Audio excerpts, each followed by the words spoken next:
আজকে আমরা কিছু গুরুত্বপূর্ণ বিষয় নিয়ে কথা বলবো ইনশাআল্লাহ তাআলা। আমি আলোচনা শুরু করতে চাই পবিত্র কোরআনুল কারীমের সূরাতুল আলে ইমরান এর 102 নম্বর আয়াত থেকে। আল্লাহ রাব্বুল আলামিন অত্র আয়াতে বলেছেন, বা'দা আউযু বিল্লাহি মিনাশ শাইতানির রাজীম।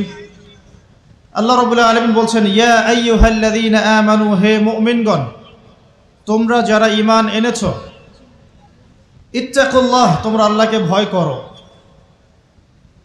ওয়ালা তামুতুন্না ইল্লা ওয়া আনতুম মুসলিমুন।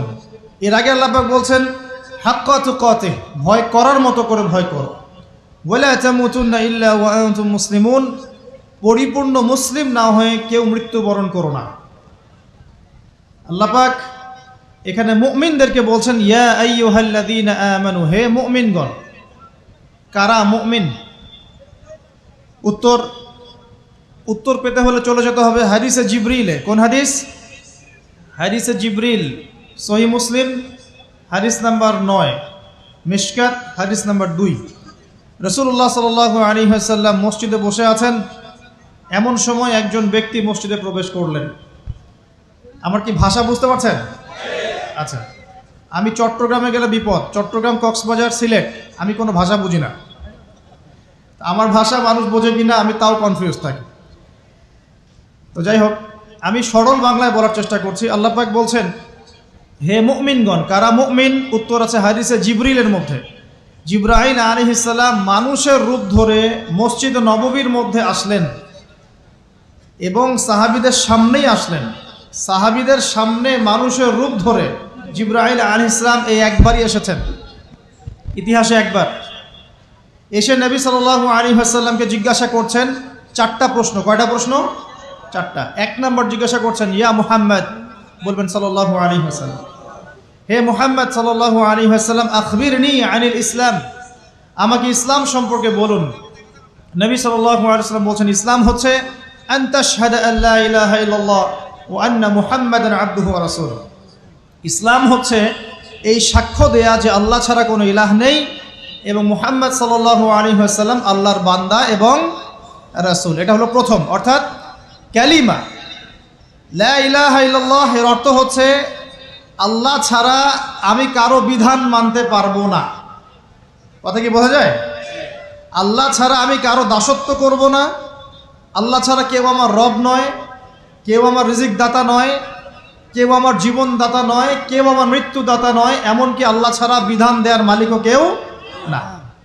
মুহাম্মদ রাসূলুল্লাহ, অর্থাৎ আল্লাহকে পাওয়ার জন্যে যে তরিকা, মুহাম্মদ সাল্লাল্লাহু আলাইহি ওয়াসাল্লামের পথ ও পদ্ধতি অনুসরণ করতে হবে। এই তরিকার বাইরে অন্য কোনো তরিকা ফলো করা যাবে না। হ্যাঁ, তবে তার তরিকা ফলো করা যাবে যার কথা এবং কাজ নবীর সাথে মিলে যায়, আলহামদুলিল্লাহ। যারটা মিলে না তারটা নেওয়া যাবে না। মুহাম্মদ রাসূলুল্লাহ মানে নিজের মন গড়া কোনো কাজ করা যাবে না। ইবাদত করার ক্ষেত্রে প্রত্যেকটা কাজ নবী সাল্লাল্লাহু আলাইহি ওয়াসাল্লামের সুন্নাত মোতাবেক করতে হবে। মুহাম্মদ রাসূলুল্লাহ সাল্লাল্লাহু আলাইহি ওয়াসাল্লাম। 2, ওয়া আন তুকিমাস সালাহ, তুমি 5 ওয়াক্ত সালাত আদায় করবে। একটা হাদিসের মধ্যে এসেছে, মান তারাকা সালাতা মুতাআম্মিদান ফাকাদ কাফার। নবী সাল্লাল্লাহু আলাইহি ওয়াসাল্লাম বলেছেন, কোনো ব্যক্তি যদি, মুসলিম ব্যক্তি, ইচ্ছাকৃতভাবে তার উপর অর্পিত ফরজ নামাজ ছেড়ে দেয়, সে ব্যক্তি কুফরি করলো। কি করলো? আর মুয়াজ বিন জাবাল রাদিয়াল্লাহু আনহুকে নবীজি বলছেন, মান তারাকা সালাতা মুতাআম্মিদান ফাকাদ বারিআত মিন যিম্মাতিল্লাহ। যে ব্যক্তি তার উপর অবধারিত ফরজ নামাজ ছেড়ে দেয়, সে যেন আল্লাহর জিম্মেদারি থেকে মুক্ত হয়ে গেল। আল্লাহর কোনো জিম্মেদারি নাই তার উপর। 90% মুসলিমের দেশে এটা খুবই দুঃখজনক যে আমাদের মধ্যে বেশিরভাগ মানুষ 5 ওয়াক্ত নামাজ পড়ে না। শুধু বড় গলায় কি 90% মুসলিম বললে হবে? যখন 90% মুসলিমের দেশের 100% মুসলিম 5 ওয়াক্ত নামাজ পড়বে, ইসলাম এমনি এমনি প্রতিষ্ঠা হয়ে যাবে ইনশাআল্লাহ তাআলা।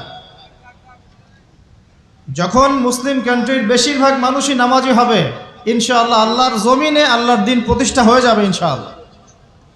আমরা যদি নামাজ আদায় না করি, দিন কি প্রতিষ্ঠা হবে ভাই?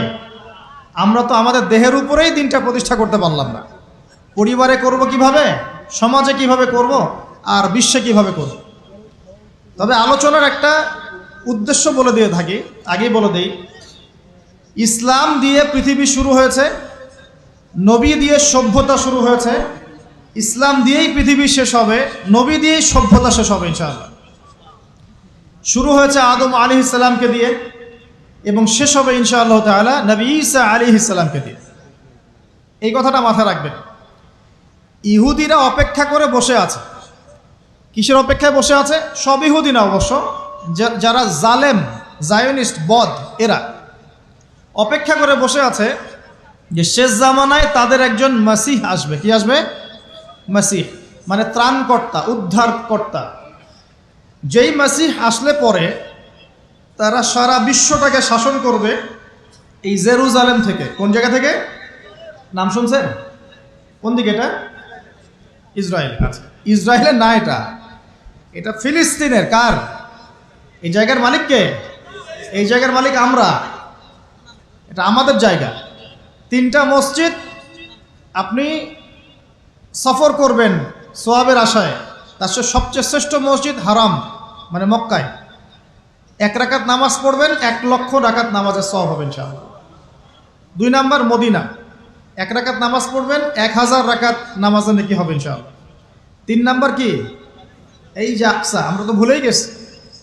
আকসা আমাদের, আকসা কাদের? তারা দখল করে নিয়েছে। আচ্ছা, দখল করেছে আমাদের কারণেই, আমাদের দুর্বলতার কারণেই। কিন্তু এই ভোগ দখল চূড়ান্ত হবে না, কারণ তারা অপেক্ষা করছে একজন মাসিহের জন্যে, যেই মাসিহ আসলে পরে তারা জেরুজালেম থেকে বিশ্ব শাসন করবে। এখন কিন্তু বিশ্বের বড় বড় ডিপার্টমেন্টগুলো ওরা শাসন করে। খেয়াল করেছেন কি? আপনি যে প্রযুক্তি ব্যবহার করেন এগুলোর চাবিকাঠি ওদের হাতে। আপনি যে অর্থনৈতিক সিস্টেমটা ফলো করেন, ব্যাংকিং সিস্টেমগুলোর কথাই বলছি, এর মূল সূত্র কিন্তু ওদের হাতে, সুতা ওদের হাতে, লাটাই। ইভেন আমরা যে পলিটিক্যাল সিস্টেমগুলো ফলো করি না, এগুলোর তন্ত্রমন্ত্র ওরাই দিয়েছে। যে মিডিয়াগুলো আছে বিশ্বে বড় বড়, সব কিছু ওদের হাতে। ফাইন্যান্স বলে, ফাইন্যান্স মানে বাণিজ্য, ট্রেড, এগুলো ওদের হাতে। বিশ্বের বড় বড় সেক্টরগুলো ওরা শাসন করছে, এটা সত্য।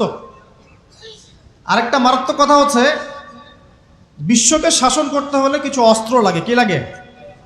অস্ত্র শস্ত্র ছাড়া হবে না। একটা দেশের সাথে একটা দেশের মনে করেন খারাপ সম্পর্ক, এখন একটা দেশের কাছে আছে দাকুরাল, আর একটার কাছে আছে পারমাণবিক অস্ত্র। কে জিতবে? যার কাছে যত ভারী অস্ত্র আছে, শক্তিশালী, তার দাপট তত বেশি। তো এইসব বড় বড় মারণাস্ত্রগুলো, যেগুলোকে আমরা বলি নিউক্লিয়ার ওয়েপেন্স অথবা বলি থার্মোনিউক্লিয়ার ওয়েপেন্স, এগুলো ওদের হাতে। মাসিহ আসলে পরে তারা বিশ্ব শাসন করবে, এটা ওদের যে তালমুদ, এই গ্রন্থের মধ্যে লেখা আছে। এবং তারা মনে করে যে এই দাজ্জালই হচ্ছে মাসিহ, তারা মনে করে। আর আমরা জানি হাদিস থেকে এই দাজ্জাল সত্যিকারের মাসিহ নয়। সত্যিকারের মাসিহ কে? ঈসা আলাইহিস সালাম। আল্লাহ পাক ঈসা আলাইহিস সালামের হাতে এই মিথ্যা মাসিহকে মেরে ফেলবেন প্যালেস্টাইনের বাবেলুদ নামক জায়গায়। কোন জায়গা? বাবেলুদ, হাদিসে বর্ণিত আছে। এবং তাকে মারার পরে নবী ঈসা আলাইহিস সালাম সেখান থেকে পুরো বিশ্বে আবারও ইসলামিক একটা খিলাফা কায়েম করবেন ইনশাআল্লাহ তাআলা। এটা হচ্ছে ইসলামের গন্তব্য, এটা হবেই। পৃথিবীর যত পরাশক্তিগুলো আছে এরা সবাই যদি ঐক্যবদ্ধ হয়ে যায় এবং এই ভবিষ্যৎবাণীটাকে মুছে ফেলতে চায়, কশ্চিনকালেও সফল হবে না ইনশাআল্লাহ। কারণ এটা বলেছেন কে? স্বয়ং আল্লাহ এবং তার রাসূল মুহাম্মদ সাল্লাল্লাহু আলাইহি ওয়াসাল্লাম। এটা আমাদের গন্তব্য, এটা সুসংবাদ দিয়ে শুরু করলাম। এখন আল্লাহ পাক আমাদেরকে বলছেন, হে মুমিনরা, তোমরা আল্লাহকে ভয় করো। ইমানদার কারা বোঝাতে গিয়ে হাদিসে জিবরিল আসছি। জিবরাইল আলাইহিস সালাম এসেছেন, জিজ্ঞাসা করছেন ইসলাম কাকে বলে। নবীজি বলছেন আগে কালিমা, তারপরে সালাত। তো সালাতের কথা বলতে গিয়ে ওখানে চলে গিয়েছিলাম। আমরা যদি ইসলামের বিজয় দেখতে চাই তাহলে সবাইকে 5 ওয়াক্ত নামাজ পড়তে হবে। রাজি আছেন তো? আজকে থেকে 5 ওয়াক্ত নামাজ ছাড়বেন? স্পেশালি যুবক ভাই যারা আছো, তোমাদের তারুণ্য আছে, রক্তের উদ্যম আছে, তোমরা চাইলে অনেক কিছুই করতে পারো। অনেক বার্ধক্যে উপনীত হওয়া মানুষ নামাজ পড়তে চায় কিন্তু পড়তে পারে না। তরুণদের কাছে আল্লাহ পাক সুযোগ দিয়েছেন। আর ইসলামের বিরোধী শক্তি যারা আছে তারা খুব ভালো করেই জানে কিন্তু যে ইসলামের বিজয়ে সবচেয়ে বড় ভূমিকা রাখতে পারে তরুণ সমাজ, যুবক সমাজ, যুব সমাজ, তরুণ প্রজন্ম। এ কারণেই তো দেখবেন তরুণ প্রজন্মকে তাদের উদ্দেশ্য থেকে সরিয়ে দেওয়ার জন্যে তারা আপনার সামনে অনেকগুলো টোপ দিয়ে দিয়েছে। দেখাবো টোপ কয়েকটা। 1 নম্বর টোপ দিয়েছে মেয়ে নারী জাতি, মেয়েদেরকে বেপর্দা করে তোমার সামনে উপস্থাপন করে দিয়েছে, ফ্রি মিক্সিং। এখন তুমি আর ঈমান ধরে রাখতে পারছো না। এটা পরিকল্পিত ছিল, কারণ আল্লাহ পাক বলছেন যুজ্জিনা লিন-নাস হুব্বুশ শাহাওয়াতি মিনান নিসা, মানুষের জন্য সবচেয়ে যে আকর্ষণীয় বিষয়গুলো তার মধ্যে 1 নম্বর হচ্ছে মহিলা, মানে মেয়ে, নারী জাতি। এটা আমাদের কাছে সবচেয়ে আকর্ষণীয়। আল্লাহ পাকের সবচেয়ে সুন্দর সৃষ্টিকে মানুষ না, মানুষের মধ্যে আল্লাহ পাকের সবচেয়ে শ্রেষ্ঠ সৃষ্টিকে নারী জাতি। আল্লাহ পাক তাদেরকে সুন্দর করে সৃষ্টি করেছেন, তাই নয় কি? এই কারণে পুরুষদের সবচাইতে আকর্ষণের জায়গা কোনটা? নারী জাতি। এই কারণে মেয়েদেরকে বেপর্দা করে তোমার সামনে ছেড়ে দেওয়া হয়েছে। জেনা বেড়েছে, ব্যভিচার বেড়েছে, ফ্রি মিক্সিং বেড়েছে, ধর্ষণ বেড়েছে, এই যে হারাম প্রেমের সম্পর্কগুলো বেড়েছে। যুবকেরা তাদের জীবনের উদ্দেশ্য ভুলে গেছে। আমার কথা কি বুঝতে পারছেন? আচ্ছা, এটা 1 নাম্বার। 2, মাদক। যুবকদের সামনে মাদকের সহজলভ্যতা, চাইলেই হাত বাড়ালেই মাদক, হাত বাড়ালেই ইয়াবা, হাত বাড়ালেই ফেন্সিডিল, হাত বাড়ালেই হেরোইন, তাই না? কথা ঠিক না বেঠিক?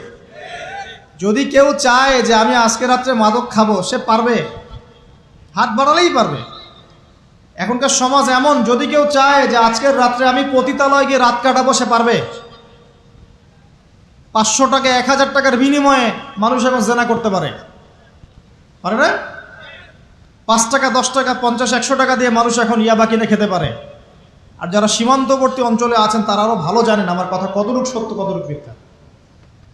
যুবকদের সামনে মাদক এমনি দেওয়া হয় নাই। উদ্দেশ্য কি? তোমার দ্বারা ইসলামের বিজয় সম্ভব ছিল। মাদক সেবন করাই তোমাকে সরাই দিয়েছে ওই রাস্তা থেকে। কথা বুঝতে পারছো? খুব সতর্ক। 3 নাম্বার, জুয়া।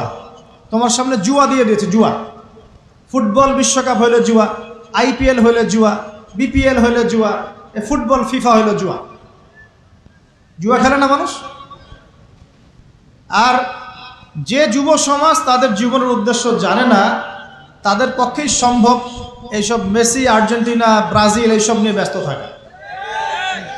যারা নিজেদের জীবনের উদ্দেশ্য জানে তাদের জন্য কোশ্চিনকালেও এখানে সময় নষ্ট করা সম্ভব না। দুনিয়ার জীবনটা কি খেলতামাশা? দুনিয়ার জীবনটা কি খেলতামাশার জন্যে? আল্লাহ পাক যে হায়াতটা দিয়েছেন, ধরেন 50, 60 বা 100 বছর, এই হায়াতটা কে দিয়েছেন? এই সময়টার মালিক কে? তাহলে আল্লাহ যদি সময়ের মালিক হয়, আমি কেন সময় 1 ঘন্টা অপচয় করবো ওখানে বসে বসে? এই সময়টাকে আমার নাকি? সময়টা আমার বাপের নাকি? সময়টা কার? আল্লাহর দেওয়ার সময় আমি টিভি সেটের সামনে বসে বসে 1.5 ঘন্টা নষ্ট করে ফেললাম। খেললো 2টা দল আর তালি বাজাচ্ছে আমি, মাশাআল্লাহ। কালকে দেখলাম কক্সবাজার থেকে আসার সময় রাস্তা ব্লক, পুরা একটা দল জিতেছে, পুরো রাস্তা ব্লক, হাঁটা যাচ্ছে না, মিছিল, পাগলের মতো মানুষ মোটরসাইকেলে ছুটছে, গাড়ি নিয়ে ছুটছে, সিগারেট খাচ্ছে, আরও যে কি খাচ্ছে, মেয়ে নিয়ে ঘুরছে আর একটা পতাকা নিয়ে ঘুরছে। যে দেশের পতাকা নিয়ে ঘুরছে ওই দেশ জানেও না মনে হয় যে এই দেশে এই আমার সাপোর্টার আছে। হ্যাঁ, আর খেয়াল করে দেখবেন এই আয়োজনগুলো এখন করানো হচ্ছে মুসলিম দেশগুলোকে দিয়ে। মানে মুসলমানদের অবস্থা দেখলে এখন মনে হচ্ছে সুবহানাল্লাহ, যে হারাম একটা কাজকে জায়েজ করার যে কত তরিকা বের হয়েছে। এখন একটা মুসলিম কান্ট্রি জিতেছে, মানে ভাবখানা এমন যে এই জেতার ফলে আমরা ইসলামী খেলাফত কায়েম করে ফেলেছি। ভাবখানা এমন যে কুফফারদের সাথে মনে হয় যুদ্ধ জিহাদ করে বিশ্বের বুকে ইসলাম কায়েম করে ফেলেছে। ভাবখানা এমন। এই স্টেডিয়ামগুলো করতে কত কোটি বিলিয়ন ডলার খরচ করতে হয়েছে, কত শ্রমিক যে এই স্টেডিয়ামগুলো বানাতে মারা গেছে তোমরা জানোই না। কি হচ্ছে এখানে? পশ্চিমারা আসছে, এনজয় করছে, খেলাধুলা হচ্ছে। বিষয়টা কি জানেন? আমাদেরকে এই খেলাধুলার অহেতুক কাজে ব্যস্ত করে দিয়ে ওরা ওদের এজেন্ডা বাস্তবায়ন করছে। দেখবেন যখন রমজান মাস আসে তখন দেখবেন মুসলিম কান্ট্রির উপর নির্যাতন বাড়ে। যখন যখন বড় বড় ইভেন্ট হয়, ওয়ার্ল্ড কাপ, এইটা সেটা, দেখবেন ভিতরে ভিতরে মুসলিম কান্ট্রির উপর নির্যাতন বাড়তে থাকে। মানুষ একদিকে তাকায় থাকে, আর একদিকে উদ্দেশ্য সাধন করতে থাকে। বুঝাচ্ছি বিষয়টা। আপনার 5টা বাচ্চা আছে মনে করেন, খুব জ্বালায়, কান্নাকাটি করে, হইচই করে, আর আপনি মোবাইল ফোনটা বের করে দিয়ে বলেছেন, বাবা বস, তোরা 5 জন মিলে একটা কার্টুন দেখ, আমি একটু কাজটা করি। দিয়ে দিলেন, ও কার্টুন দেখছে চুপচাপ, কেউ কোনো ডিস্টার্ব নাই। আর বুঝতে পারছেন? আর এই যে বাচ্চাগুলো কার্টুন দেখছে না, এগুলো হচ্ছে আমরা এখন। আর ওই যে কাজ করছে বাপ, এটা হচ্ছে ওরা, পশ্চিমারা। আমার কথা কি বুঝতে পারেন? আচ্ছা, আমি সহজ করার চেষ্টা করছি। প্রিয় যুবক ভাইরা, মেয়ে তো উন্মুক্ত করে দিয়েছেই, মাদক তো দিয়েছেই, জুয়া দিয়েছে, অহেতুক এসব খেলতামাশা দিয়েছে তোমার সামনে, তোমার সময় কেড়ে নেওয়ার জন্য, তোমার হায়াত কেড়ে নেওয়ার জন্য।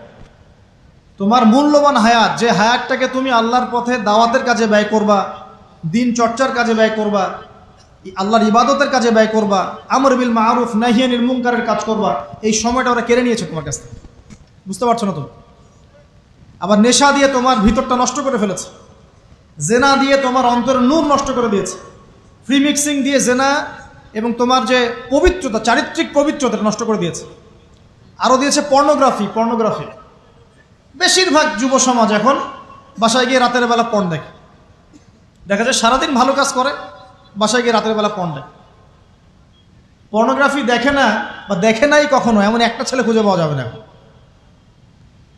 আর যখন আপনি এগুলোতে অভ্যস্ত হয়ে যাবেন, তখন শরীর খারাপ হয়ে যাবে, মন ভালো থাকবে না, আপনি একাকী গোপন পাপ করবেন, শরীর দুর্বল হয়ে পড়বে। একটা মেয়ের দিকে আপনি সম্মানের চোখে তাকাতে পারবেন না, মনে হবে মেয়ে মানেই মনে হয় ভোগের বস্তু। পর্ণে আসক্ত যারা, তারা কোনো কাজে শান্তি পায় না, অস্থির। এমনকি তারা যদি বিয়ে শাদীও করে, তবু বৈবাহিক জীবনে সুখী হতে পারে না। কেন জানেন? নিজের শক্তি ক্ষমতাগুলো আগেই নষ্ট করে ফেলেছে।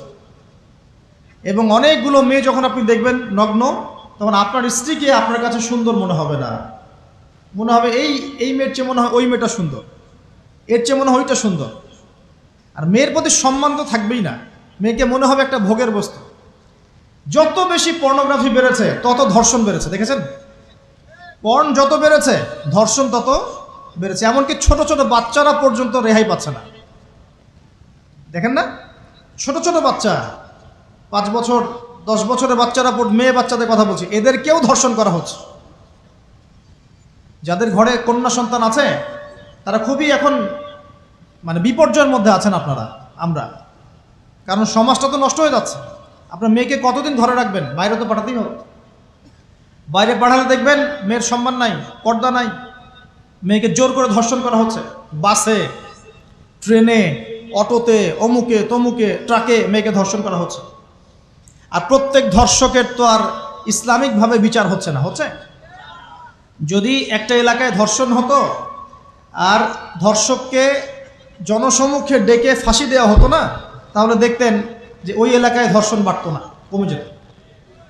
যদি একটা এলাকার চোরদেরকে জনসমক্ষে নিয়ে এসে হাত কেটে ফেলা হতো, তাহলে বুঝতেন চুরি কাকে বলে। ভয়ে চুরি করতে পারতো না মানুষ। আর ভাগ্য ভালো যে এই নিয়মগুলো এখন নাই। কেন ভাগ্য ভালো বললাম? ভাগ্য ভালো কেন বললাম? কারণ এই নিয়ম যদি এই মুহূর্তে চালু করা হয়, এই মুহূর্তে যে এখন এই সেকেন্ডের মধ্যে চালু করা হয়, তাহলে অনেক বড় বড় রাঘব বোয়াল যারা আছে, ওদের হাত থাকবে না। কথা বুঝতে পারছেন না?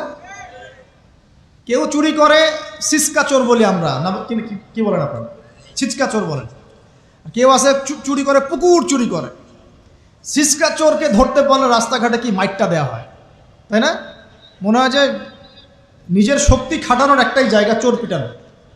মসজিদে যদি, ভাই বসেন, মসজিদে যদি একটা চোর ধরা পড়ে, কি মাইটটা মারে, খুঁটির সাথে বেঁধে একদম জুতা স্যান্ডেল দিয়ে। আর সামনে যে পুকুর চুরি করে বসে আছে, কিছুই করতে পারতেছে। কি কথা মিথ্যা কথা বলছে? যদি একটা মুসলিম রাষ্ট্রের মধ্যে দুর্নীতি না থাকতো না, মুসলিম রাষ্ট্র বিশ্বকে নেতৃত্ব দিত ইনশাআল্লাহ।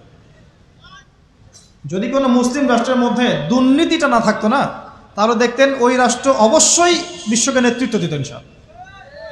এমন অনেক অমুসলিম রাষ্ট্র আছে যেগুলো অমুসলিম হওয়া সত্ত্বেও ওদের মধ্যে কোনো দুর্নীতি নাই। জানেন? আল্লাহ পাক আমাদের সবাইকে পরিপূর্ণ মুসলমান হওয়ার তৌফিক দান করুন।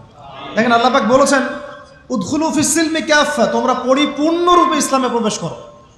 এখন আমি যদি নামাজও পড়ি, আবার ঘুষও খাই, এদিকে রোজাও রাখি, আবার সুদও খাই, আবার এদিকে আমি হজমরাও করি, অন্যের সম্পদ আত্মসাৎ করি, মাপে কমও দেই, মজুদদারি করি ইত্যাদি, আমি কি পরিপূর্ণ মুসলিম?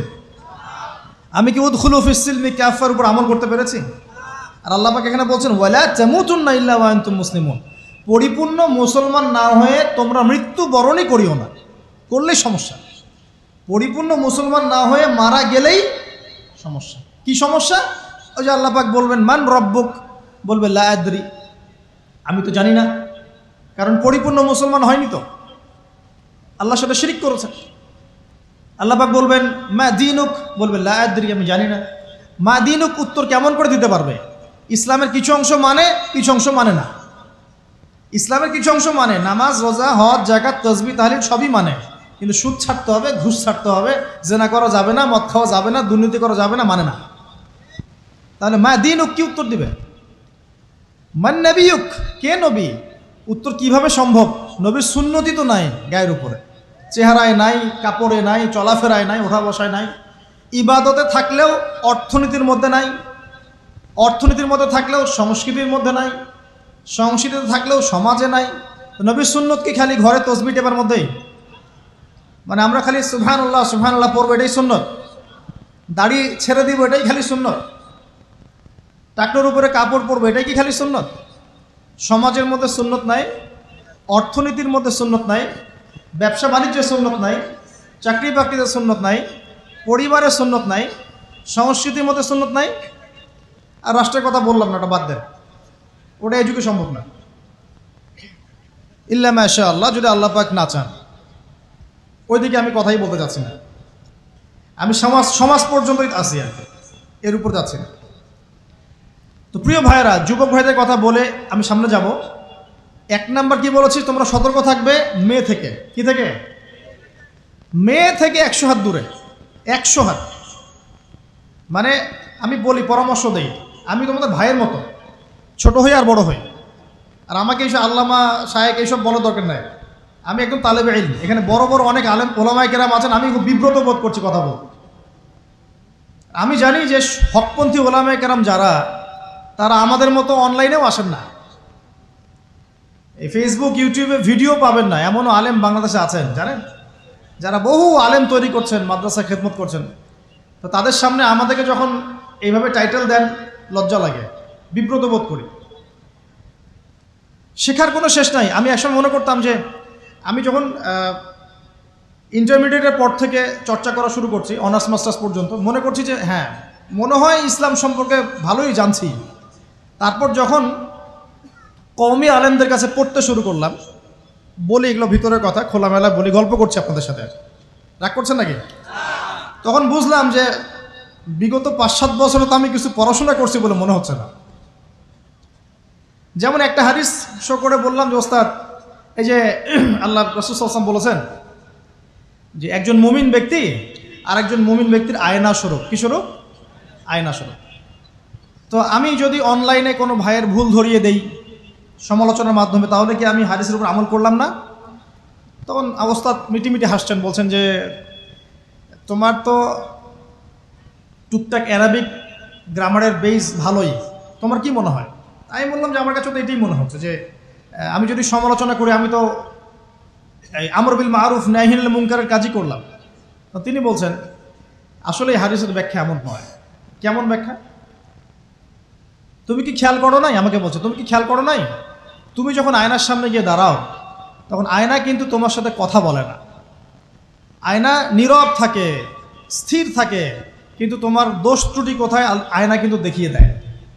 মনে করেন, বুঝাচ্ছি, মনে করেন আপনার গাল কেটে গেছে, আপনি আয়নার সামনে দাঁড়িয়েছেন, আয়না কিন্তু আপনাকে বলে দিবে না এই যে তোমার গাল কাটা, এই ছেলে তোমার গাল কাটা, হ্যাঁ এই মেয়ে, এই ছেলে তোমার এই সমস্যা ওই সমস্যা, বলবে? চুপচাপ থাকবে, আয়না দেখিয়ে দিবে আপনার ভুলটা কোথায়। তো তিনি আমাকে হাদিসের ব্যাখ্যা শিখাচ্ছেন, বলছেন যে একজন মুমিন ভাই যদি কোনো ভুলের উপর থাকে, তুমি সঠিকটা আমল করে ওর সামনে দাঁড়িয়ে দেখিয়ে দিবে যেটা সঠিক। তো বুঝলাম, যতদিন যাচ্ছে আমি বুঝতে পারছি যে আসলে এই জ্ঞানের সমুদ্র যে কত গভীর, 100 বছর হায়াত দিলেও মনে হয় শেষ করতে পারবো না। তো প্রিয় যুবক ভাইরা, নসিহত করছি, সেটা হচ্ছে যে দিনের জ্ঞান অর্জন করতে হবে। জ্ঞান অর্জনের কোনো বিকল্প নাই। আর জ্ঞান অর্জনের জন্য শুধুমাত্র ফেসবুক, ইউটিউব যথেষ্ট নয়। এগুলো কনস্ট্রাকটিভ কোনো মাধ্যম নয়, বরং ফিতনা ছড়াবে এগুলো কিন্তু বেশিরভাগ ক্ষেত্রে ফিতনাই ছড়াচ্ছে। আপনার কাছে মনে হচ্ছে হয়তো যে অনেক কিছু লাইভ হচ্ছে, আমরা পাচ্ছি, হ্যাঁ, অনলাইনের মাধ্যমে জানছি, হ্যাঁ ঠিক আছে, স্বীকার করি ভালো আছে, কিন্তু এর মন্দটা অনেক বেশি। এর মধ্য দিয়ে আলেমে বিভক্তি হয়ে গেছে। এর মধ্য দিয়ে একে অপরের সাথে আমাদের সম্পর্ক নষ্ট হয়ে যাচ্ছে। গীবত, তহমত, সমালোচনা, কাদা ছড়াছড়ি সংস্কৃতি বাড়ছে, ঐক্য বিনষ্ট হচ্ছে, অনেক সমস্যা হচ্ছে। আর এগুলো কনস্ট্রাকটিভ সিলেবাস নয়। সিলেবাস আপনাকে ওলামায়ে কেরামের কাছে এসে জানতে হবে। আমি বলছি 1 নাম্বার কোরআন থাকবে। আপনাদের জেনারেলদের জন্য বলছি, কারণ আপনাদের জন্য এটা এত সহজ হবে না। মাদ্রাসা যারা পড়া শুরু করেছেন ছোটোবেলা থেকে তাদের জন্য সহজ, আপনাদের জন্য এত সহজ নয়। সিলেবাসগুলো জেনে রাখেন। কোরআন পড়তে হবে আগে, পবিত্র কোরআনের বিশুদ্ধ তেলাওয়াত শিখতেই হবে, এবং প্রত্যেক দিন চেষ্টা করবেন 1 পৃষ্ঠা 2 পৃষ্ঠা, আধা পারা 1 পারা করে তেলাওয়াত করার জন্য। তেলাওয়াতের কোনো বিকল্প নাই, প্রত্যেক হরফে 10 নেকি পাবেন ইনশাআল্লাহ। এরপরে এর ভাষা আছে, কোরআনিক গ্রামার আছে, নাহুসর। আর এই বইগুলো আপনি একা পড়তে পারবেন না। এই বইগুলো পড়তে হলে ওস্তাদ লাগবেই। এক একটা বই 2 বছর করে পড়তে হইতে পারে, পড়তে হবে। যদি আপনি কোরআন জানতে চান, বুঝতে চান, পড়তে হবেই। আর যদি মনে করেন না আমার এত জানা বোঝার দরকার নাই, সেটা আলাদা বিষয়। তখন আপনি ওলামায়ে কেরামের কাছে গিয়ে জিজ্ঞাসা করে মাসআলা নিয়ে নেবেন। এখানে একটা কথা বলে দিই, এখন আবার একটা নতুন আমি ফিতনাই বলবো বের হয়েছে যে আলেম ওলামার প্রয়োজন নাই, কোরআন হাদিস বাসায় পড়বা, নিজে একা একাই মুস্তাহিদ হয়ে যাবা। অনেক দিনী ভাইকে দেখছি আমি, যে যুবক, ইয়াং, তার আগে বিপদগামী ছিলেন, হেদায়েত হয়ে ইসলামের দিকে এসেছেন, এখন প্রথমেই সহিহ বুখারী টান দিয়ে পড়া শুরু করতে। কে বললো আপনাকে প্রথমে সহিহ বুখারী পড়তে? আপনি কি এক লাভ দিয়ে এই মেডিকেল সায়েন্সের বই পড়তে যাবেন? এত কঠিন কঠিন বই আগে কেন? এই বইগুলো পড়তে ওলামায়ে কেরামের 15-20 বছর সময় লাগে। 15-20 বছর সময় লাগে। 15 বছর বেশি বলে ফেলছে মনে হয়। আমাদের মতো হলে 20 বছর লাগে। কঠিন বই আগে না, আগে সহজ বইগুলো পড়তে হতো। তো ভাবখানা তখন দেখা যায় এমন, কয়েকটা হাদিসের কিতাব পড়ে, কোরআনের কিছু অনুবাদ পড়ে, আলেম ওলামার আর দরকার নাই, কোনো মাযহাবেরও দরকার নাই, আমি নিজে একাই মুস্তাহিদ। এটা একটা ফিতনা চলছে। তো আমি বুঝাচ্ছি আপনাকে, একটা মাসআলা ধরেন আপনার সামনে আসলো, মনে করেন ওই যে আমি পেপার মানি নিয়ে কথা বলেছিলাম না, কাগজের টাকা, এরপর আসছে ক্রিপ্টোকারেন্সি। কি আসছে? নাম শোনেন নাই? ইলেকট্রনিক মানি তো চলে আসছে, যে ইলেকট্রনিক মানি দিয়ে আপনারা লেনদেন করছেন না, এরপরে আসবে ক্রিপ্টোকারেন্সি। ক্রিপ্টোকারেন্সি মানে বিটকয়েন। এগুলো ভবিষ্যৎবাণী না, কিন্তু কিছু মানুষ মনে করে এগুলো ভবিষ্যৎবাণী। এগুলো ভবিষ্যৎবাণী না, এগুলো বর্তমান। অলরেডি পৃথিবীর কিছু কিছু দেশে চলে আসছে, হয়তো বা এদেশেও অচিরে আসবে। তো মনে করেন এখন আপনি একজন সাধারণ মানুষ, ক্রিপ্টোকারেন্সি কী জিনিস আপনি বোঝেন না। এখন আপনি একজন আলেমের কাছে আসলেন, এসে বললেন যে হুজুর, ক্রিপ্টোকারেন্সি কী জিনিস আমি বুঝি না, এটা হালাল না হারাম, জায়েজ না জায়েজ, কতটুকু রাখা যাবে রাখা যাবে না, মাসআলা দেন। এখন আমি যদি আপনাকে বলি, এই যে ভাই নেন কোরআন, এই যে তাফসীর ইবনে কাসির নেন, জালালাইন নেন, মারিফুল কোরআন নেন, এই যে বুখারী, মুসলিম, তিরমিজি, আবু দাউদ, নাসাই, সবগুলো নেন, বাসায় গিয়ে পড়াশোনা করে মাসআলা বের করেন, পারবেন? সম্ভব? সম্ভব কি? কে পারবে? যিনি মুস্তাহিদ। আর একটা সমাজের মধ্যে মুস্তাহিদ মানুষের সংখ্যা কতজন থাকে? অল্প কিছু। বেশিরভাগ মানুষই তো অন্ধ অনুকরণ তাকলিদ করতে হবে তাকে। তখন এই যে আপনি আমার কাছ থেকে মাসআলাটা জানলেন, এই মাসআলা জেনে নেওয়াটা কি আপনার জন্য উচিত না অনুচিত? আপনার এই মাসআলা জেনে নেওয়াটা কি উচিত না অনুচিত? এই মাসআলা আমার কাছে বা আলেমের কাছে না জানলে কিভাবে শিখবেন আপনি? শেখার জন্য আপনাকে আসতে হবে না? এটাই মাযহাব, এটাই মাযহাব। এখানে বিভ্রান্তির কোনো সুযোগ নাই যে আমি এগুলা মানি না, আমি খালি বইপত্র একা একা পড়বো, আলেম হয়ে যাবে, সম্ভব না। যখন আমরা কলেজে পড়তাম অনেক সময় মনে হতো যে হয়তো বা সম্ভব, যখন পড়া শুরু করেছি তখন দেখছি যে না, এই সমুদ্রে ডুব দেওয়া কেবল শুরু, এর তলানি খুঁজে বের করতে 100 বছর লাগবে মনে হয়, আল্লাহ ভালো জানেন। আল্লাহু আকবার। দিনের জ্ঞান অত বেশি। আলী রাদিয়াল্লাহু আনহু একটা কথা বলে দিয়ে সামনে যাচ্ছি। আলী রাদিয়াল্লাহু আনহু শেষ বয়সে বলছেন, তাকে প্রশ্ন করা হচ্ছে যে আপনার কি কোনো দুঃখ আছে জীবনে? আলী রাদিয়াল্লাহু আনহু বলছেন যে আমি শুরু থেকে নবী সাল্লাল্লাহু আলাইহি ওয়াসাল্লামের পাশে ছিলাম, আমার দুঃখ নাই, তবে একটা মনের কষ্ট। কি? আমি যে জ্ঞানগুলো শিখেছি নবীর কাছ থেকে সাল্লাল্লাহু আলাইহি ওয়াসাল্লাম, সেই জ্ঞান বিতরণ করার জন্য কোনো পাত্র খুঁজে পেলাম না। কি গভীর কথা! যে জ্ঞান শিখেছি এটা বিতরণ করার পাত্রই খুঁজে পেলাম না। তাহলে পাত্র, আমরা তো পাত্র, জ্ঞান বিতরণ করবেন উলামায়ে কেরাম। পাত্র আমরা যদি পরিষ্কার না হয় জ্ঞান কিভাবে পাবেন? সম্ভব না।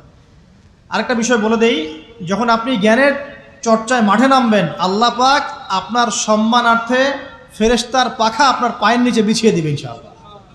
আর যখন আপনি জ্ঞান চর্চা করে আলেম হবেন ইনশাআল্লাহ তাআলা, আপনার জন্যে আসমান জমিনের সমস্ত মাখলুক, এমনকি সমুদ্রের নিচের মাছ, গর্তের ভিতরের পিপিলিকা, সবাই আল্লাহর কাছে আপনার জন্য ইস্তেগফার করবে ইনশাআল্লাহ।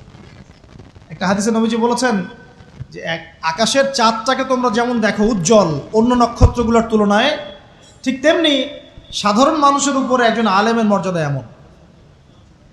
তো প্রিয় ভাইয়েরা, যুবক ভাইদেরকে বলছি স্পেশালি, আজকের লেকচারটা স্পেশালি তোমাদের জন্যই, যে এই ফাঁদগুলো থেকে বেঁচে থাকবে এবং এলেম অর্জন করবে।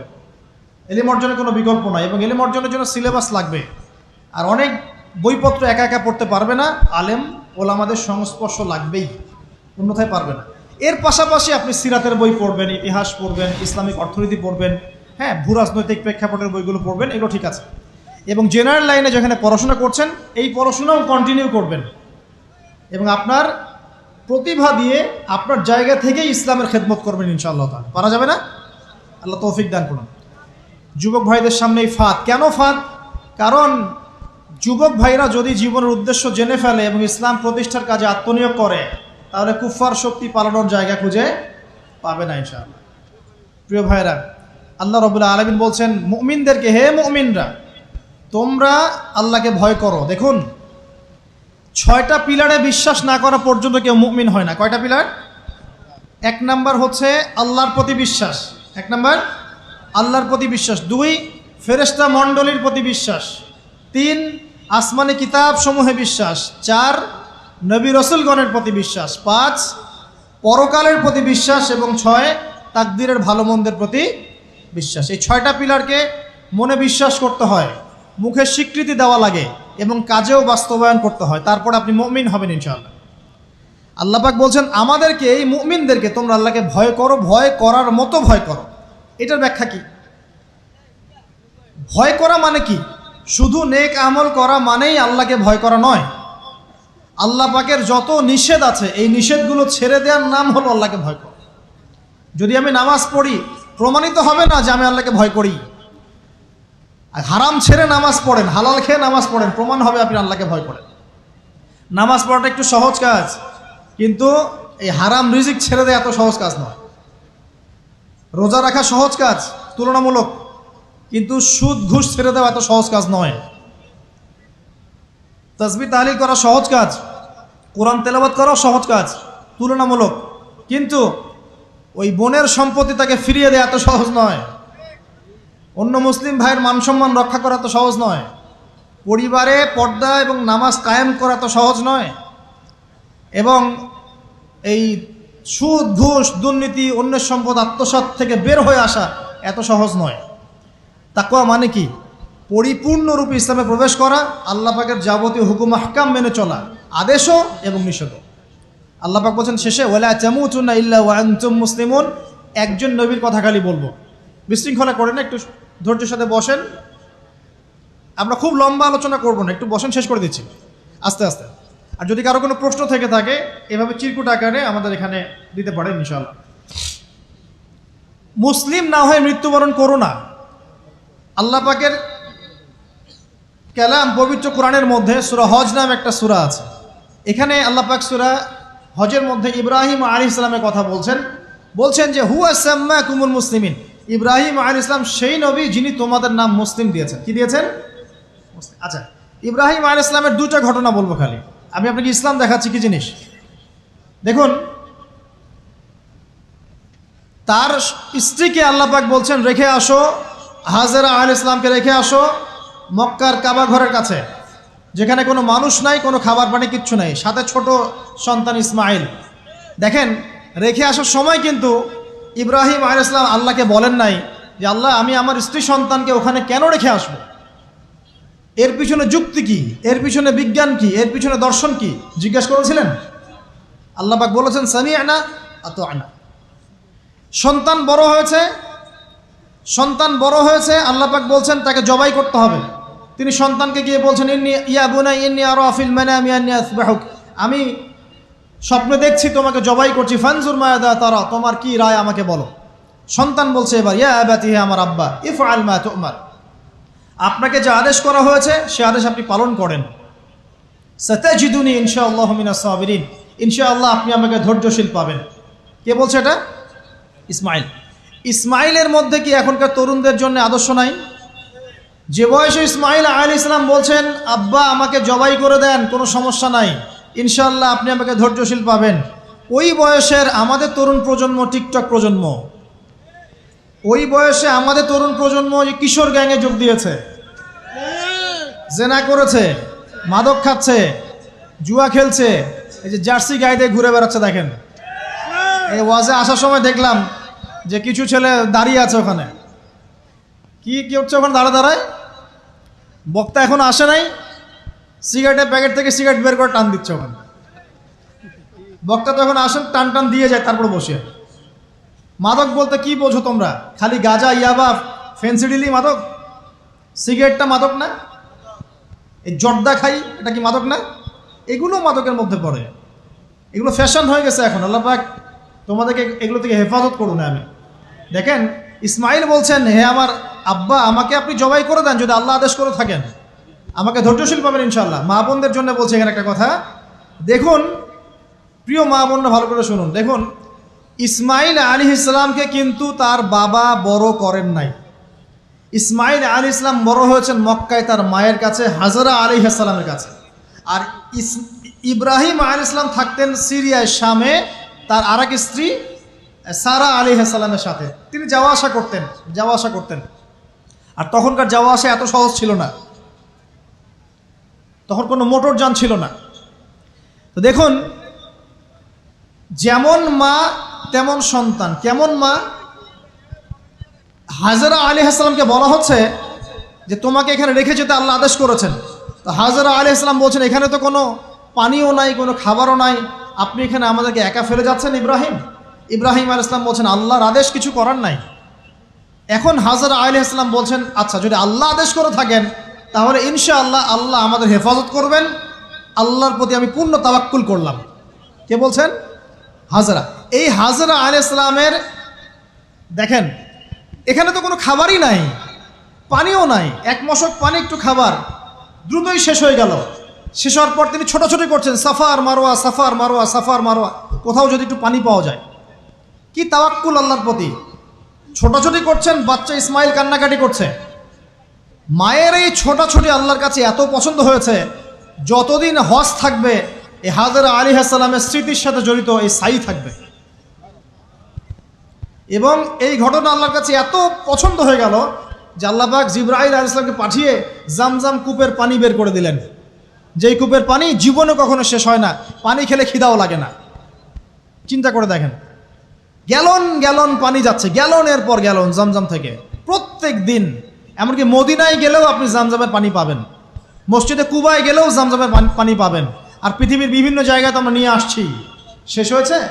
পানির স্তর 1 ইঞ্চি পর্যন্ত নিচে নেমেছে। দেখেন, আল্লাহর প্রতি যখন মানুষ পূর্ণ তাওয়াক্কুল করে তখন আল্লাহর মারিফত নেমে আসে। যখন মানুষ আল্লাহর প্রতি পূর্ণ তাওয়াক্কুল করে ফেলবে তখন আল্লাহ পাক আধ্যাত্মিকত্ব দিয়ে দিবেন সব। এটা কি বিজ্ঞান দিয়ে ব্যাখ্যা করা যায়? একজন ফেরেশতা আসলো, পাখা দিয়ে আঘাত করলো, মাটি থেকে ঝর্ণা বের হওয়া শুরু হলো। এখনকার বিজ্ঞান বিশ্বাস করবে? কোনো যুক্তি দর্শন বিশ্বাস করবে না। এই যে মা, তাওয়াক্কুল কারিনী মা, তার গর্ভ থেকে জন্ম নিয়েছে ইসমাইলের মতো সন্তান, যে বলছে আব্বা আমাকে জবাই করতে চাইলে করে দেন, কোনো সমস্যা নাই, আল্লাহর ইনশাআল্লাহ আপনি আমাকে ধৈর্যশীল পাবেন। সুবহানাল্লাহ। এই জন্য বলি, আমাদের পরিবারের মায়েরা যদি হাজরা আলাইহিস সালামের মতো হতে না পারে, তাহলে ইসমাইলের মতো প্রজন্ম তৈরি হবে না। অতএব প্রিয় মা ও বোনেরা, একটা নসিহত যথেষ্ট আপনাদের জন্য, যে নিজেরা হাজরা আলাইহিস সালামের মতো আল্লাহর প্রতি পূর্ণ তাওয়াক্কুলকারী হয়ে যান। নামাজ ছাড়িয়েন না। কোনো মহিলা যদি মাত্র 4টা কাজ করতে পারে, নবী সাল্লাল্লাহু আলাইহি ওয়াসাল্লাম বলেছেন জান্নাতে যাওয়ার জন্য সবগুলো দরজা খুলে দেওয়া হবে। 1 নাম্বার, কোনো মহিলা যদি 5 ওয়াক্ত নামাজ পড়ে, এখানে শুধু ফরজ নামাজের কথা বলা হচ্ছে, নফলের কথাও বলা হচ্ছে না। 2 নাম্বার, যদি একজন মহিলা রমজান মাসে সওম রাখে, ফরজ সওম, ফরজ রোজা, নফল রোজার কথাও বলা হচ্ছে না। 3 নাম্বার, যদি মহিলা, একজন নারী যদি তার সতীত্বকে হেফাজত করতে পারে, পর্দা মেনে চলতে পারে। এই পর্দা বলতে আমরা ডিজিটাল বোরখা বোঝাচ্ছি না। পোশাকটা এমন হবে না যে পোশাক পরেও গায়ের কাঠামো কতটুকু আঁটো-সাঁটোটা বোঝা যায়, এই বোরখা চলবে না। বোরখা এমন হবে না, পোশাক এমন হবে না যে বাহির থেকে ভিতরের অঙ্গ দেখা যায়, এই বোরখা চলবে না। পোশাক এমন হবে না যে পোশাকটা পুরুষদের পোশাকের সাথে সাদৃশ্য আছে, গেঞ্জি টি শার্ট পরা যাবে না। পোশাকটা এমন হবে না যেই পোশাকটা অমুসলিমদের সংস্কৃতির সাথে বা ধর্মীয় কালচারের সাথে সাদৃশ্য আছে, এমন পোশাকও চলবে না।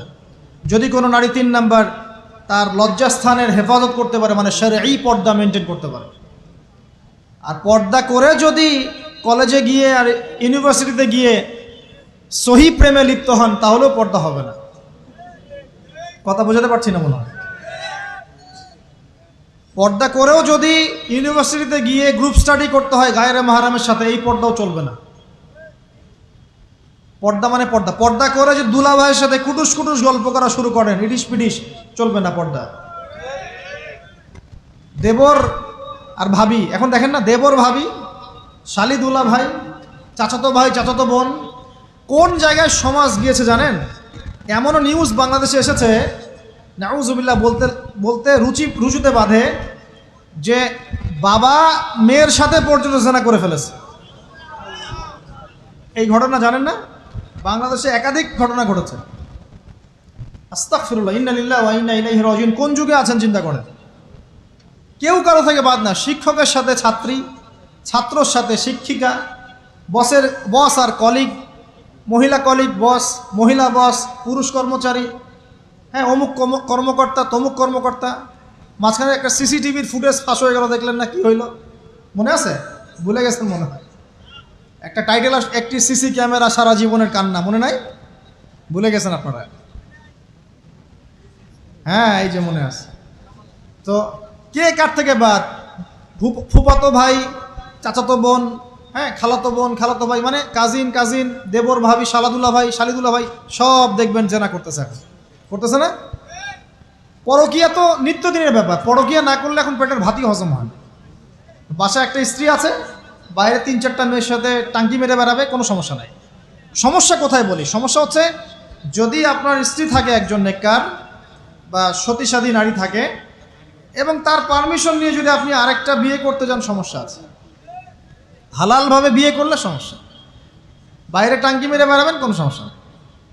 বাসায় একটা স্বামী আছে, বাইরে আরও 2-4টা ছেলের সাথে ফোনে কথা বলে, কোনো সমস্যা নেই। আমরা এখন কি করি জানেন? আমরা জেনাকে প্রমোট করি, নগ্নতাকে প্রমোট করি, আর বিয়ে হালাল জিনিসগুলোকে আমরা ঢেকে দেই, বাধা দেই। বিয়ে করতে চান, দেখবেন বাধা পাবেন। জেনা করতে চান, বাধা পাবেন না। হ্যাঁ, বিশ্বাস করছেন না? বিয়ে করতে যে দেখেন খালি কত বাধা আসে, আর জেনা করতে চান, কোনো বাধা নেই। মদ খাইতে চান, কোনো বাধা নাই। লিগ্যাল কিছু পতিতালয় আছে আমাদের দেশে, লিগ্যাল, এবং তাদেরকে পতিতা বললেও মানুষ রাগ করে। এখন বলতে হবে যৌনকর্মী, সেক্স ওয়ার্কার। কেন? তাদের যদি এতই সম্মান দেওয়ার ইচ্ছা থাকে আমাদের, আমরা কি ওদেরকে হালাল কোনো কর্মসংস্থান দিয়ে এই পাপের পথ থেকে ফেরাতে পারি না? ঠুনকো আবেগ দেখাও মিয়া, বাইরে খালি কিছু টাকা পয়সা ইনভেস্ট করে একটা প্রজেক্ট হাতে নিয়ে এই মেয়েদেরকে, মহিলাদেরকে যদি একটা ভালো কর্মসংস্থানের ব্যবস্থা করে, ওরা কি জেনা করবে নাকি? ও তো টাকার জন্য করে, পেটের দায়ে করে। কোনো মেয়ে কি চায় নিজের ইজ্জত মানুষের কাছে বিক্রি করতে? কোনো মেয়ে চায় না। প্রিয় দিনী বোনেরা, পোশাক এই 4টা মূলনীতি মেনে চলবেন। পোশাক এমন হবে না, আটো-সাটো পোশাক চলবে না, পাতলা পোশাক চলবে না, বাইরে থেকে ভিতর দেখা যায়, পুরুষের পোশাক চলবে না, এবং অমুসলিমদের সাদৃশ্য আছে এমন পোশাক চলবে না। আপনি বাসায় কি পোশাক পরে থাকেন আমরা এখানে তো কোনো রকম ইন্টারফেয়ার করতে যাচ্ছি না, কিন্তু বাইরে যদি গায়রে মাহরামদের সাথে বের হন, সামনে বের হন, তাহলে অবশ্যই আপনাকে এই পর্দা মেনটেন করেই আসতে হবে। এটা ইসলামিক লস। আল্লাহর আইন যদি আপনি না মানেন, আপনার কবর আপনার, আমার কবর আমার। ফাযাক্কির ইন্নামা আনতা মুযাক্কির, উপদেশ দাও তুমি, শুধু উপদেশদাতা। লাস্তা আলাইহিম বিমুসাইতির, তুমি কারো প্রতি দারোগা নও, আমাদের দায়িত্ব জাস্ট প্রচার করা। বাল্লিগু আন্নী ওয়ালাউ আয়া, একটা আয়াত জানলেও খালি প্রচার করে দাও, দ্যাটস অল। ফাযাক্কির ইন নাফাআতিয যিকরা, তুমি উপদেশ দাও যদি উপদেশ কোনো কাজে আসে। প্রিয় ভাইয়েরা, বন্ধুদের কথা বলতে এখানে এসেছিলাম। একটা মেয়ে 4টা কাজ করলে জান্নাতে চলে যাবে ইনশাআল্লাহ। 5 ওয়াক্ত নামাজ, ফরজ নামাজ, 2 রমজান মাসের সওম, 3 নাম্বার লজ্জাস্থানের হেফাজত, আর 4 নাম্বার স্বামীর আনুগত্য। স্বামীর কি দেখেন, ফ্যামিনিস্ট মেয়েরা বলবে স্বামীর দাসত্ব। দাসত্ব আনুগত্য এক জিনিস নয়, মনে থাকবে। দাসত্ব আনুগত্য এক জিনিস নয়। আনুগত্য মানে কি? আনুগত্য মানে আপনার স্বামী আপনাকে কোরআন সুন্নাহ মতো চালানোর চেষ্টা করছে, আপনি এটা ফলো করবেন, আনুগত্য। আর আপনার স্বামী যদি আপনাকে কোরআন সুন্নাহর বাইরে যদি বলে যে আসো, অফিসের কলিগরা আসছে, আমার টেবিলে খাবার পরিবেশন করো, যাবেন না আপনি, আনুগত্য করবেন না। আপনার স্বামী বলছে যে সুন্দর করে সাজুগুজু করো তো, আজকে ঘুরে আসি সাজেক, ঠিক আছে, বাইকের পিছনে বসে আপনাকে নিয়ে যেতে যাচ্ছে, আপনি যাবেন না, বলবেন যে এরকম সাজুগুজু করে গায়রে মাহরামদের সামনে যাওয়া জায়েজ নাই। আনুগত্য কি? কোরআন সুন্নাহ সমর্থিত কাজে আপনি স্বামীকে ফলো করবেন, আনুগত্য। স্বামী যদি এমন কোনো আদেশ করে যে আদেশটা কোরআন সুন্নাহর বাইরে যায়, আপনি এখানে কোনো আনুগত্য নাই। একটা হাদিস আছে, লা তাআতা লি মাখলুক ফি মা'সিয়াতিল খালিক, মানে স্রষ্টার অবাধ্যতায় সৃষ্টির কোনো আনুগত্য নাই। আল্লাহর অবাধ্যতায় সৃষ্টির কোনো আনুগত্য নাই। প্রিয় ভাইরা, একটা আয়াত আমাদের জন্য যথেষ্ট হবে ইনশাআল্লাহ। মুমিন আমরা মুমিন না? মুমিন না? আল্লাহয় বিশ্বাস করি কি না? ফেরেশতায় বিশ্বাস করি না? নবী রাসূল আসমানি কিতাবে, পরকাল, তাকদীরে বিশ্বাস করি তো? আমরা সবাই ইসলামের বিজয় চাই কি না? আমরা সবাই পরিপূর্ণ মুসলমান হতে চাই কি না? আমরা চাই কি না যে আমাদের সাথে সাথে আমাদের পরিবারটাও জান্নাতে যাক?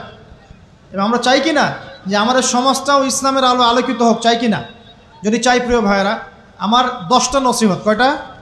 10টা। জাস্ট 10টা লাইন বলবো, আর আপনাদের ধৈর্য নষ্ট করছে না। 1, জ্ঞান অর্জনের যে কথা বলেছি, জ্ঞান শুধু অর্জন নয়, জ্ঞানের বিপ্লব ঘটাতে হবে। পারবেন ইনশাআল্লাহ? যে যেখানে পড়াশোনা করছেন করেন, কিন্তু ইসলামিক পড়াশোনা বাদ দিয়ে নয়। দিনের জ্ঞান আগে অর্জন করতে হবে, বাল্য বয়সে অর্জন করতে হবে। আল্লাহ তৌফিক দান করুন। 2 নাম্বার, প্রত্যেক দিন কোরআনকে সময় দিবেন। কি করবেন? প্রত্যেক দিন কোরআনকে সময় দিবেন। প্রত্যেক দিন মিনিমাম 1 ঘন্টা করে হলেও কোরআন তেলাওয়াত করার চেষ্টা করেন। পারবেন ইনশাআল্লাহ? 2। 3 নাম্বার, আপনার জীবনটাকে রাসূলুল্লাহ সাল্লাল্লাহু আলাইহি ওয়াসাল্লামের সুন্নাত দিয়ে সাজাতে হবে। প্রত্যেকটা কাজ করার আগে 3 বার চিন্তা করবেন। কয়বার? 3 বার, যে এই কাজটা কিভাবে করলে সুন্নত হবে, কিভাবে করলে সুন্নত হবে না। এই রাত্রে ঘুমাবেন, 3 বার চিন্তা করবেন যে কি কি কাজ করে ঘুমালে পরে ঘুমটা সুন্নত হবে, নেকি হবে। ওযু করবেন, সূরা ফালাক নাস ইখলাস পড়বেন, আয়াতুল কুরসি পড়বেন, সূরা বাকারার শেষে 2টা আয়াত পড়বেন, 33 বার সুবহানাল্লাহ, 33 বার আলহামদুলিল্লাহ, 34 বার আল্লাহু আকবার পড়বেন। ডান দিকে কাত হবেন, আল্লাহুম্মা বিইসমিকা আমুতু আহইয়া। ব্যাস। যদি 6 ঘন্টা ঘুমিয়ে থাকেন, 6 ঘন্টার প্রত্যেক সেকেন্ডে নেকি পাবেন ইনশাআল্লাহ। এর নাম সুন্নত। প্রতিটা কাজ সুন্নত মাফিক করতে হবে। একটা খালি কথা বলে দেই, শুধু একবার দরুদ পড়ে নাই, নবীর নাম শুনে দরুদ পড়ে নাই ইচ্ছাকৃতভাবে, তাকে নবীজি বলছেন সে ধ্বংস হোক। নবী বলছেন আমিন, মানে বদদোয়া হচ্ছে এটা। তাহলে সারা জীবন যে আমরা দাড়ি রাখছি না, টাকনোর নিচে কাপড় পরছি, হ্যাঁ, যে গোফ লম্বা করে একদম শুশুকের মতো রেখে দিয়েছি, কাটছি না, লেবাস ইসলাম না আসছে না, নামাজ পড়ছি না সুন্নাহ মোতাবেক জীবন করছি না, আমাদের কি হবে? আমরা কি নবী সাল্লাল্লাহু আলাইহি ওয়াসাল্লামের সুপারিশ পাবো? কবরে তাকে দেখালে উত্তর দিতে পারবো? পারবো ইনশাআল্লাহ। কখন? যখন আমরা পুরো জীবনটাকে নবীর সুন্নাহ মতো ঢেলে সাজাবো ইনশাআল্লাহ। সূরা আল ইমরানের মধ্যেই আছে, কুল ইন কুনতুম তুহিব্বুনাল্লাহ ফাত্তাবিউনি। আল্লাহ বলছেন, হে নবী বলে দিন, তোমরা যদি আমার ভালোবাসা চাও, আল্লাহকে পেতে চাও, তাহলে নবীকে অনুসরণ করো, আমাকে অনুসরণ করো। আল্লাহ পাক কী করবেন? ইউহিব্বুকুমুল্লাহ, আল্লাহ পাকও তোমাদেরকে ভালোবাসবেন। ইয়াগফির লাকুম যুনুবাকুম, আল্লাহ পাক তোমাদের সমস্ত গুনাহ মাফ করে দেবেন ইনশাআল্লাহ। আল্লাহু গফুর রহিম। 3 নাম্বার বলেছি ভাই, নবীর সুন্নাহ মতো জীবন গড়েন। 4, একটা হালাল রিজিক অন্বেষণ করেন, হারামে যাবেন না। ওয়াদা করেন যে না খেয়ে মরে গেলেও হারাম রিজিকে যাবেন না। পারবেন তো ইনশাআল্লাহ? আল্লাহ পাক তৌফিক দান করুন। 5 নাম্বার, পরিবারের আদর্শ হবে জান্নাতি আদর্শ। পরিবারের মধ্যে অনইসলামিক কোনো কালচার ঢুকতে দিবেন না। টিভিটা আছে না পরিবারে, আসার মানে আছে ভেঙে দিবেন একেবারে। যদিও বা টিভির চেয়ে ডেঞ্জারাস জিনিস এখন আমাদের হাতেই থাকে। টিভি তো তাও মানুষ সবাই একসাথে বসে দেখতো, যে যার মতো দেখতে পারতো না। একটা নাটক সিনেমা দেখলেও সবাই মিলে দেখতে হতো। তো এখন তো ফোন, সবার ঘরে ঘরে একটা পৃথিবী, সবাই ঘরে ঘরে যে যার মতো দেখছে আর কি। টিভি ভেঙে আর কি করবে? বাদ দেন, থাক, টিভি আর ভেঙে কি করবে? আচ্ছা, আর পরিবারে পর্দা থাকতে হবে। ছোটবেলা থেকে সন্তানদেরকে কোরআনের শিক্ষা দেওয়া লাগবে, তালিম থাকতে হবে পরিবারে। পরিবারে হালাল রিজিক থাকতে হবে। আরেকটা কথা বলি, পরিবারে মেয়েদের প্রতি, স্পেশালি মেয়েদের প্রতি নরম থাকবেন, কঠিন হয় না। কারণ আমার অভিজ্ঞতা থেকে বলছি ভাই, নারী জাতির প্রতি কঠিন হয়ে কোনো ফায়দা নাই। যত কঠিন হবেন তত সমস্যা। আর এই ব্যাপারে আপনার চেয়ে আমার অভিজ্ঞতা 1 ধাপ বেশি, মাত্র 1 ধাপ। আচ্ছা, 5টা। 6 নাম্বার হচ্ছে ইসলামিক কিছু ফাউন্ডেশন বা অ্যাসোসিয়েশন গড়ে তোলার চেষ্টা করেন। এদের কাজ হবে ইসলামের সৌন্দর্যগুলো দিয়ে সমাজ সেবা করা। পারা যাবে না? ওই যে হিলফুল ফুজর নবী সাল্লাল্লাহু তৈরি করেছিলেন না? আচ্ছা, এটা শুধু ফাউন্ডেশন হতে হবে জরুরি না, এটা প্রতিষ্ঠানও হতে পারে, একটা মসজিদের উদ্যোগে হতে পারে, মাদ্রাসার উদ্যোগে হতে পারে, বা সামাজিক সংগঠনও হতে পারে, যার উদ্দেশ্য হচ্ছে ভালো কাজ করা। এই যে শীতকাল আসছে, এই শীতকালে আমরা ইনশাআল্লাহ তাআলা পুরো দেশব্যাপী, এই শীতকালে ইনশাআল্লাহ আমরা চেষ্টা করব পুরো দেশব্যাপী শীতার্ত মানুষের মধ্যে বিনামূল্যে কম্বল বিতরণ করার জন্য। পারা যাবে না ইনশাআল্লাহ? ইনশাআল্লাহ। সমাজ কল্যাণমূলক কাজ করলে কি হবে জানেন? সমাজের মানুষের কাছে ইসলামের সৌন্দর্য ফুটে উঠবে এবং ওই হাদিসের উপর আমল হবে। যদি আপনি কোনো মুসলিম ভাইয়ের একটা কষ্ট দূর করে দেন, আল্লাহ পাক আপনার একটা কষ্ট দূর করে দেবেন ইনশাআল্লাহ। আপনি যতক্ষণ মুমিন বান্দা মুসলিম ভাইয়ের পাশে থাকবেন, আল্লাহ পাকও আপনার সাহায্যে আপনার পাশে থাকবে ইনশাআল্লাহ। আল্লাহ পাক তৌফিক ইনায়াত করুন, আমিন। আর কি? আমর বিল মারুফ নাহি আনিল মুনকারের কাজ করবেন। প্রত্যেক মাসে কিছুটা সময় আল্লাহর রাস্তায় দেওয়ার চেষ্টা করেন। 1 দিন হোক, 2 দিন হোক, 3 দিন হোক, 7 দিন হোক, আপনি চেষ্টা করেন আল্লাহর পথে সময় দেওয়ার জন্য। এটা 7।